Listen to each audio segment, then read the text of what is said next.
En acción de gracias, llamaron bastardo a mi hijo de 7 años. Entonces mi hija habló, y su voz hizo temblar a todos los que alguna vez nos humillaron. Soy Mónica, y esta historia transcurrió en una cena de acción de gracias que, como muchas en mi familia, prometía sonrisas falsas y dramas contenidos. Vivo en Houston, pero mi corazón sigue siendo de Monterrey, México. La cena era en la casa de mi hermana Carla, en un suburbio con casas idénticas por fuera, pero con dramas muy distintos por dentro. El aire de noviembre ya picaba un poco en Houston, pero dentro de la casa de Carla, el termostato estaba ajustado a una temperatura casi helada, como si el frío pudiera congelar también las emociones. Al entrar, el aroma a pavo asado se mezclaba con un perfume floral excesivo, probablemente un ambientador automático que Carla activaba para camuflar cualquier olor que no fuera perfecto. Mis hombros se tensaron automáticamente, una reacción casi refleja cada vez que cruzaba el umbral de su impecable hogar. Carla, siempre pulcra y con una sonrisa que no llegaba a sus ojos, nos recibió en la puerta. Su cabello rubio perfectamente peinado y su vestido inmaculado contrastaban con mi propio atuendo, que sentía repentinamente arrugado y demasiado informal. «Mónica, qué bueno que llegaron. Los estábamos esperando», dijo, su voz un tono más aguda de lo normal, una señal clara de su nerviosismo por la puntualidad y el orden de su evento. Yo sentía el nudo en el estómago, esa mezcla de ansiedad y cansancio que me acompañaba a cada reunión familiar. Mis zapatos, que me parecían perfectamente adecuados en casa, ahora me picaban en los pies y se sentían demasiado ajustados, como si intentaran encajar en un molde que no era el mío. Estábamos todos alrededor de la mesa, el pavo humeante en el centro, su piel dorada y crujiente brillando bajo la luz de la lámpara del comedor. Había guarniciones dispuestas con una precisión casi quirúrgica. El puré de papa blanco e inmaculado, la salsa de arándanos en un cuenco de cristal, los panecillos apilados como pequeños soldados. Todo era estéticamente impecable, casi intocable. Mis hijos, Diego de 7 y Valeria de 15, intentando mezclarse con una familia que, honestamente, nunca nos había aceptado del todo. Diego, con su energía inagotable, se aferraba a mi pierna, sus pequeños dedos apretando la tela de mi vestido. Podía sentir el calor de su cuerpo contra el mío, un ancla en medio de la frialdad del ambiente. «Mamá, ¿ya podemos comer?», susurró, su voz apenas audible, mientras sus ojos grandes y curiosos analizaban el despliegue de comida sin atreverse a tocar nada.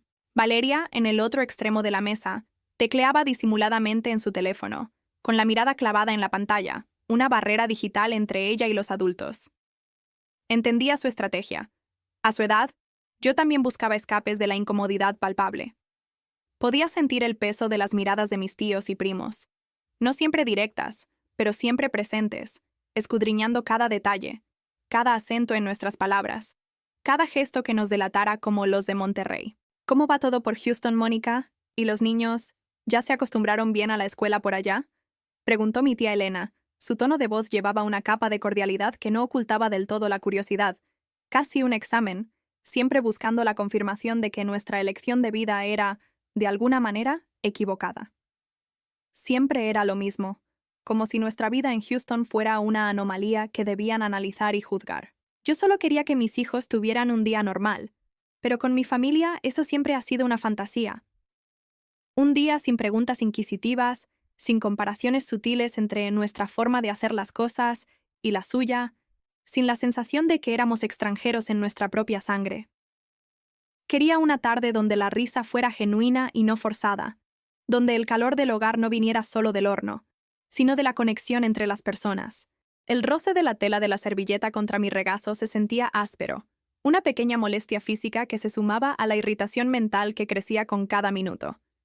La silla de madera, aunque elegante, resultaba dura bajo mi peso, y cada pequeño movimiento que hacía resonaba en el silencio tenso que a veces se instalaba entre las conversaciones. Recordaba las Navidades en Monterrey, en casa de mi abuela, con el bullicio de 10 niños corriendo, el olor a tamales y a pino natural, y el calor humano que lo envolvía todo, un caos bendito y ruidoso. Aquí, en este suburbio impecable, todo era distinto. Las conversaciones eran medidas, las risas contenidas, casi sofocadas. Mis hijos, nacidos y criados en Estados Unidos, aún llevaban en la sangre esa parte de mí que añoraba la espontaneidad y el desorden cariñoso de México. Valeria levantó la vista de su teléfono por un segundo. Sus ojos se encontraron con los míos. Vi en ellos una mezcla de resignación y una pregunta silenciosa. ¿Soy yo el malo por no sentirme parte de esto, mamá? Le ofrecí una sonrisa leve, un pacto mudo de entendimiento y apoyo. Diego, al sentir mi mirada, me miró con sus grandes ojos curiosos, esperando una señal, una instrucción sobre cómo proceder en este campo minado de formalidades familiares. Todo lo que pude hacer fue apretar su mano bajo la mesa, esperando que mi gesto le transmitiera la fuerza que yo misma me esforzaba por mantener. El ambiente enrarecido de la sala, con las voces bajas y el tintineo ocasional de los cubiertos, era un recordatorio constante de la distancia que nos separaba, no solo geográfica, sino emocionalmente, de esta familia que se suponía que era nuestra. La verdad es que mi historial amoroso es un caos. Lo admito. No soy la mejor para elegir pareja. Diego, mi hijo mayor, nunca conoció a su padre biológico, un tipo que se esfumó en cuanto supo del embarazo. Me dejó sola, con un miedo enorme y una barriga que crecía, enfrentándome a todo sin ayuda. Luego, años después, Valeria llegó. Su padre también se largó, igual de cobarde que el primero, desapareciendo de la noche a la mañana. No he tomado las mejores decisiones en cuanto a hombres se refiere. Y mi familia, mi familia, jamás, nunca, me lo permitió olvidar. Era como si cada error mío fuera una marca indeleble en su honor familiar, algo que tenían que recordarme constantemente, una mancha que nunca se borraba. Mi cuñado, Luis, siempre me ha odiado desde que dejé a su perfecto hermano, el padre de Diego, según él. Para Luis, yo fui la villana, la que arruinó la vida de su pobre hermano, a pesar de que él fue quien nos abandonó sin mirar atrás. Y Carla, mi propia hermana, nunca perdió la oportunidad de hacerme sentir menos. Cada vez que me veía, sus ojos repasaban mi vida como si fuera una lista de mis fracasos. Madre soltera de 2 hijos con padres distintos. Una vergüenza andante para la familia. Era el tema subyacente de cada conversación. El elefante en la habitación que todos veían pero del que nadie hablaba directamente, aunque sus comentarios y miradas lo dejaban muy claro. Sentía sus ojos sobre mí, juzgando mi ropa, mi peinado, la forma en que mis hijos se comportaban. Era un examen constante. Cada reunión familiar era un recordatorio silencioso, o no tan silencioso, de mis errores y de su superioridad moral. Era el mensaje constante, grabado a fuego en cada silencio incómodo, en cada pregunta con doble sentido. Tú te lo buscaste, aguanta. Y yo siempre aguantaba. Bajaba la cabeza, sonreía forzadamente, me tragaba las lágrimas y los corajes. Pensaba que era lo que tenía que hacer para que mis hijos tuvieran algo parecido a una familia extendida, aunque fuera una que me juzgaba con cada aliento. El peso de esos juicios era una carga constante sobre mis hombros, una mochila invisible llena de reproches que llevaba a cuestas a cada evento familiar. Los días previos a estas cenas, mi estómago se retorcía de ansiedad, sabiendo que me esperaba otra dosis de humillación disfrazada de preocupación familiar. Siempre me preguntaba cuándo sería el día en que simplemente no pudiera más, cuándo explotaría y mandaría todo al diablo. Esa noche todo iba normal dentro de lo que cabe. Ya sabes, los chismes de siempre sobre quién se casó con quién se divorció, quién engordó, las risas forzadas por chistes que nadie encontraba realmente graciosos y la plática superficial sobre el clima y los precios de la gasolina.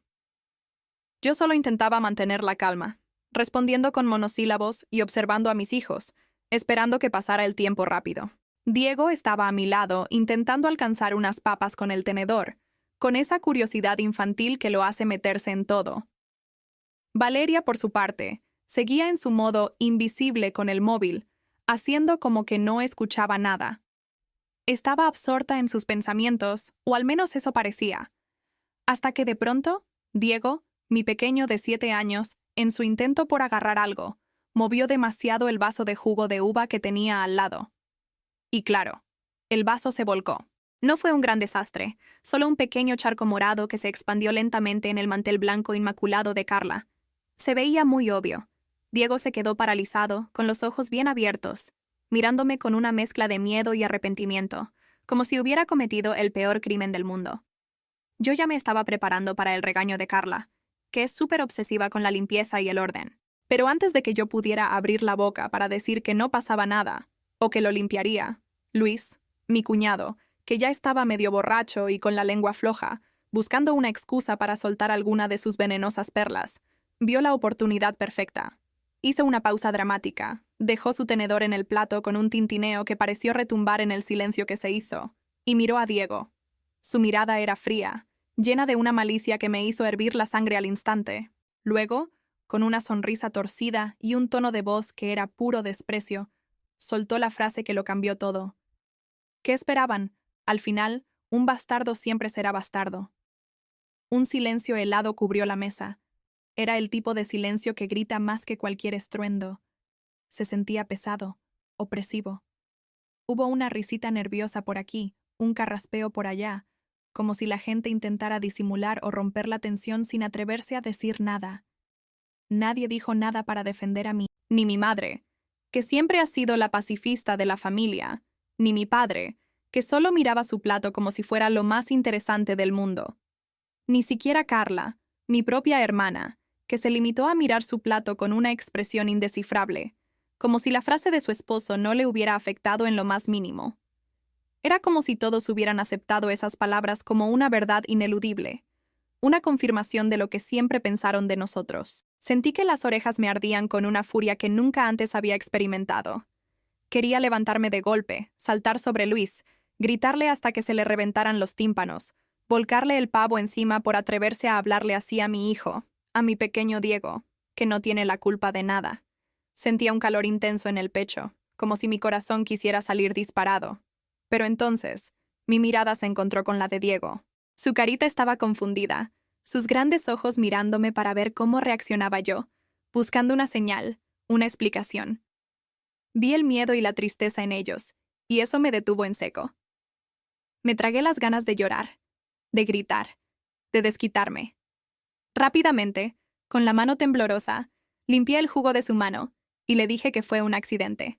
Nada más, intentando sonreír con el corazón completamente roto y un nudo enorme en la garganta que apenas me dejaba respirar. Por dentro me estaba desmoronando, pedazo a pedazo. Lo que me terminó de quebrar no fue solo el insulto vil y directo hacia mi hijo, fue la pasividad de todos los demás. Mi madre, que siempre ha tenido una opinión para todo, miró al plato como si de repente fuera lo más interesante del universo. Mi padre se sirvió más vino, con un gesto que parecía decir, no es mi problema.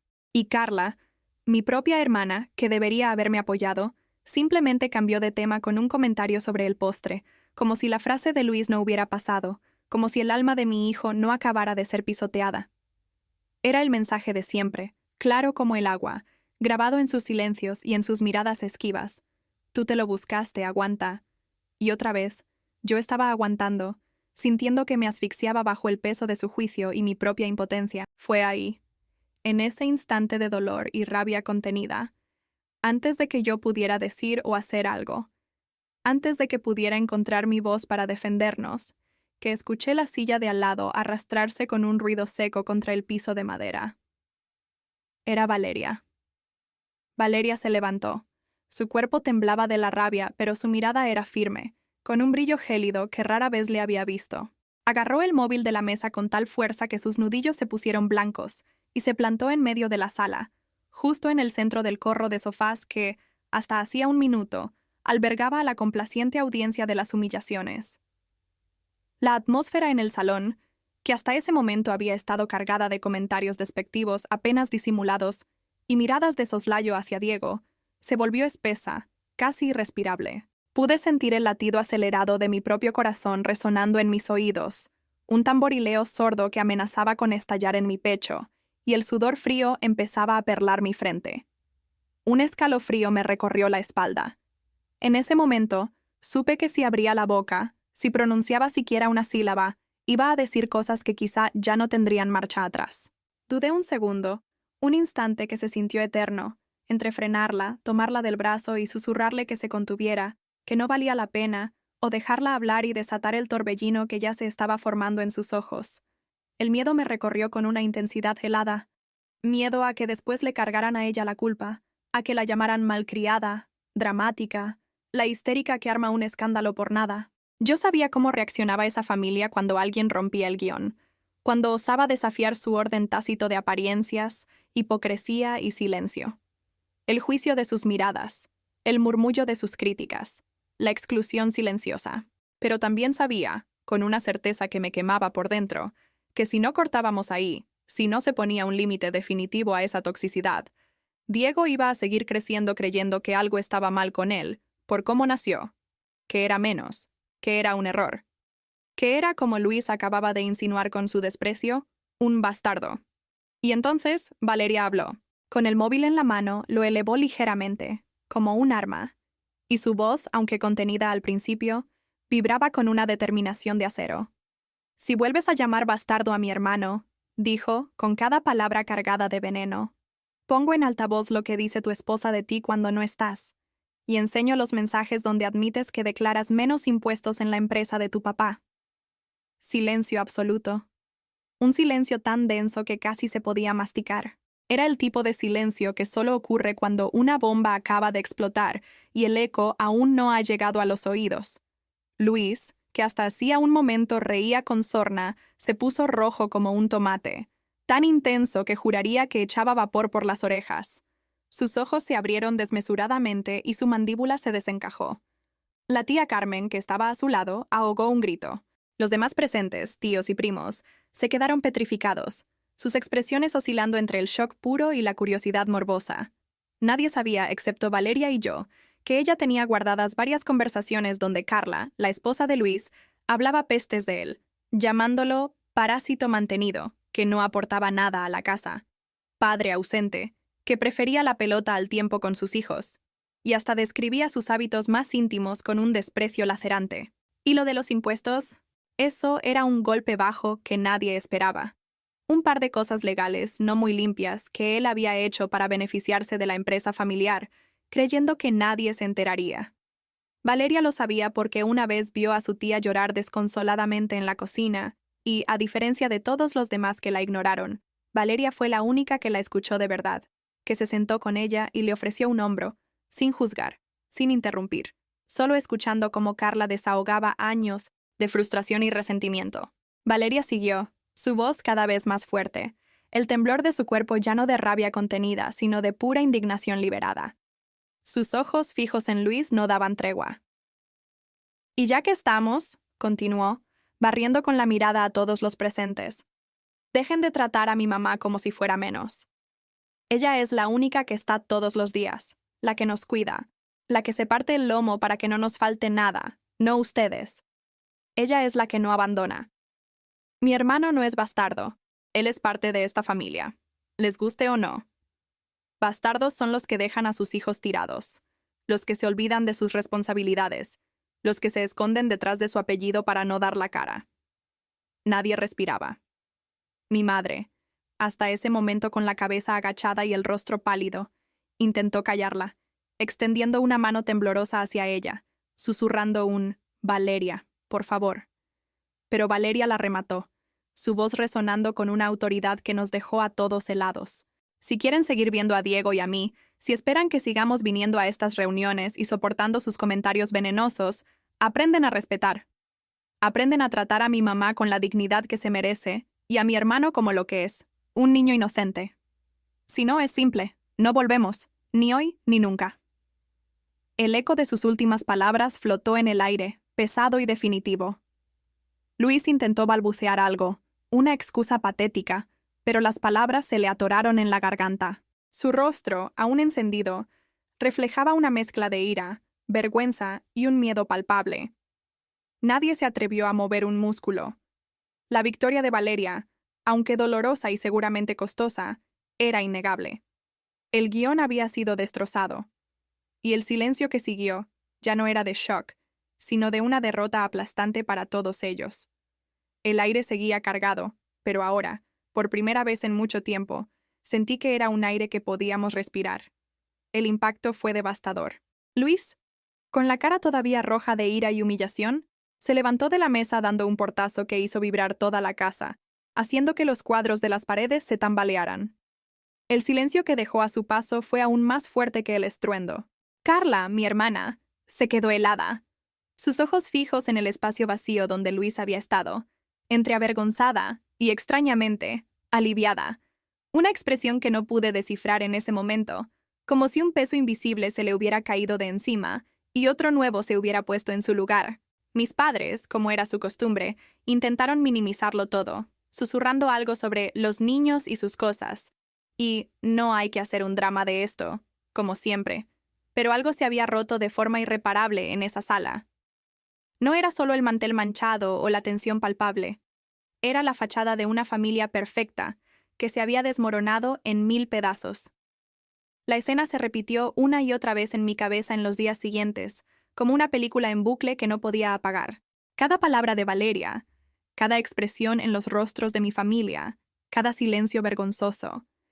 Yo tardé años en encontrar la voz que Valeria usó esa noche, años de tragarme sapos, de aguantar humillaciones, de justificarme y disculparme por simplemente existir.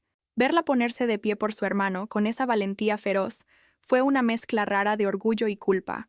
Orgullo por la mujer fuerte y valiente en la que se está convirtiendo, una mujer que no se deja pisotear. Pero también una culpa punzante por no haber sido yo la que rompió el silencio mucho antes. Porque ella tuvo que ser la que pusiera la cara. Porque no fui yo, su madre, la que la defendió con la misma fuerza. Esas preguntas me atormentaron por días. ¿Hice lo correcto al dejarla hablar? ¿Al permitirle exponer secretos familiares que podrían tener consecuencias para ella? ¿Debí haberla frenado por protegerla de la furia de su familia, de las consecuencias de sus acciones? El miedo a que la tacharan de chismosa o malcriada era real, pero la imagen de Diego con su carita confundida era más fuerte. La duda me carcomía. ¿Sería esto una victoria o el inicio de una guerra familiar aún mayor? No lo sabía, solo sentía el temblor en mis manos cada vez que lo pensaba. Al día siguiente, mi móvil vibró con un mensaje largo de Carla. Para mi sorpresa, no era una regañina ni una crítica, sino una disculpa sincera.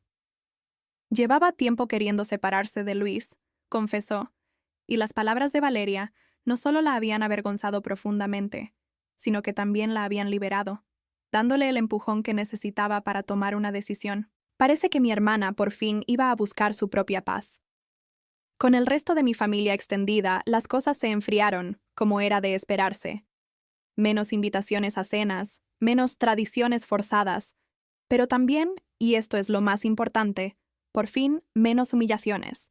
Esa distancia, aunque al principio me dio algo de pena, terminó siendo un alivio. Empecé a armar mis propias fiestas con mis hijos y con gente que sí los trata con cariño y respeto, amigos de verdad, vecinos que se preocupan, y a veces hasta mi mamá, que de a poco está entendiendo que hay otras formas de familia. Ahora, cuando pienso en todo, me siento más en paz, aunque todavía tengo mis momentos de duda. Fue su voz, la de Valeria, no la mía, la que hizo temblar a todos. Y gracias a eso, Diego crecerá sabiendo que lo define no es quien lo engendró y luego lo abandonó, sino quien se queda a su lado cuando todos se sientan a la mesa. Él ya no tendrá que llevar esa carga de culpa por algo que no eligió. Redditors, ¿qué opinan?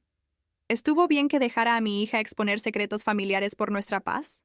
A veces siento un alivio inmenso, como si me hubiera quitado un peso de encima. Pero otras, me invade una extraña culpa por no haber sido yo la que enfrentó a la familia, por haber dejado que mi hija, tan joven, cargara con esa responsabilidad. ¿Cómo navego esta nueva dinámica familiar?